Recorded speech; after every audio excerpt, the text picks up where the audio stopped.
Հրապարակ օրաթերթը գրում է տնային կալանք եւ վարչական վերահսկողություն։ Իրավապահ համակարգի մեր աղբյուրներից տեղեկացանք, թե ինչ է սպասվում Հովիկ Աղազարյանին եւ Տարոն Մարգարյանին, որոնց խորհրդարանն այսօր կզրկի պատգամավորական անձեռնմխելիությունից բավարարելով գլխավոր դատախազ Աննա Վարդապետյանի միջնորդությունը։ Որքան էլ զարմանալի է, Փաշինյանի գրպանային իրավապահներն ավելի խիստ պատիժ են նախատեսել երբեմնի ՔՊԱ-ական Աղազարյանի նկատմամբ։ Որոշել են նրա նկատմամբ քրեական վարույթի ընթացքում տնային կալանքի որոշում կայացնել, որպեսզի մեկուսացնեն Աղազարյանին, զրկեն խոսելու եւ ազգային ժողով նիստերին մասնակցելու հնարավորությունից։ Իսկ Երևանի նախկին քաղաքապետ, Հայաստանի Հանրապետական կուսակցության անդամ Տարոն Մարգարյանի դեպքում հավանաբար կկիրառվի վարչական վերահսկողություն։ Չնայած Աղազարյանը երեք աշվից դուրս եկավ, որ Նիկոլ Փաշինյանի հետ վերջնականապես չխզի կապերը եւ ամեն ինչ արեց, որ իր պահվածքով ցույց տա, թե շարունակում է հոգով նիկոլական մնալու ամբիոնից պարբերաբար գովերգում էր Փաշինյանի նախկինում կայացրած բարդ որոշումների համար,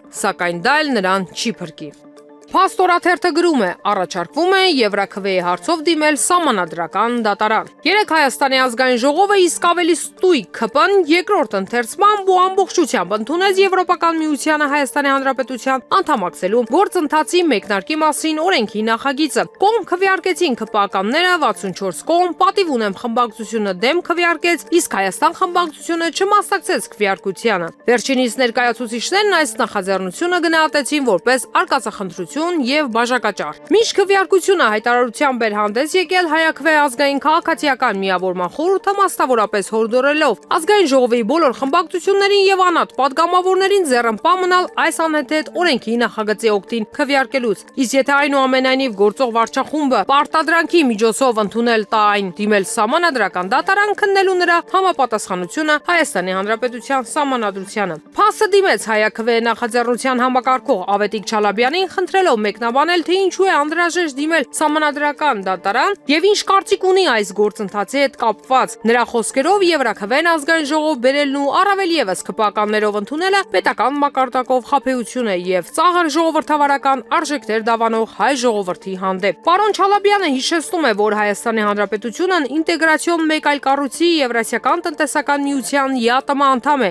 եւ մնալով այդ կառույցի կազմում եւ միաժամանակ սկսելով մեկ այլ միության անդամակցության գործընթացի իմիտացիան, գործող քաղաքական ռեժիմը գնում է հերթական վտանգավոր արկածախնդրությանը, դրա թե տնտեսական, թե քաղաքական հետևանքներով։ Ըստ մեր զրուցակցի այս պարագայում պարզապես անհետեցություն է օրենսդրական նման նախաձեռնությունը, ավելին, այն կարող է հանգեցնել ԵԱՏՄ-ում բազմաթիվ անցանկալի հետևանքների, նշում է Ավետիք Չալաբյանը։ Նա համաձայն է այն գնահատականների հետ, որ օրենքի նախագծի տեքստը սին ամբովանդակ հայտարարություն է, որը ըստ Չալաբյանի որևէ իրավական հետևանք չունի ոչ երկրի ներսում, ոչ դրսում։ Վերոնշյալը հիմք է տալիս պնդելու, որ օրենսդրական այս նախաձեռնությամբ գործող վարչախումբը ստեղծում է եվրաինտեգրման կեղծ պատրանք առաջիկա ընտրություններին իրենից հիասթափված քաղաքացիների ձայները գողանալու համար, ասում է մեր զրուցակիցը։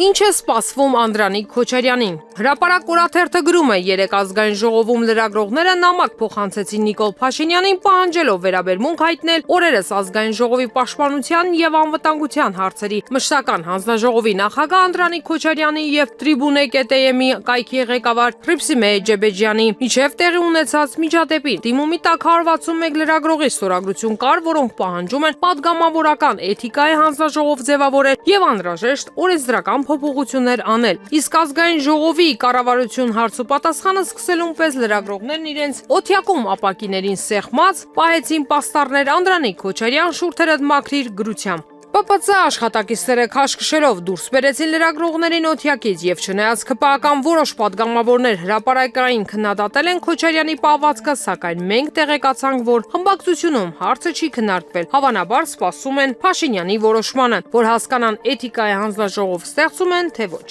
Եթե հանձնաժողով ստեղծելու որոշում կայացվի, ապա Անդրանիկ Քոչարյանի կողմնակիցներն առաջարկելու են քննության առարկա դարձնել իրենց վարքով աչքի ընկած բոլոր պատգամավորների վարքը, ասենք Ալեն Սիմոնյանի թքելու, Քոչարյանին քննադատող Քրիստինե Պողոսյանի ընդդիմադիր լրագրողի հեռախոսը խլելու եւ վիրավորելու պատմությունները, Արտուր Հովհաննիսյանի, Էդգար Ղազարյանին ուղված ականջ կտրելու սպառնալիքները եւ այլն։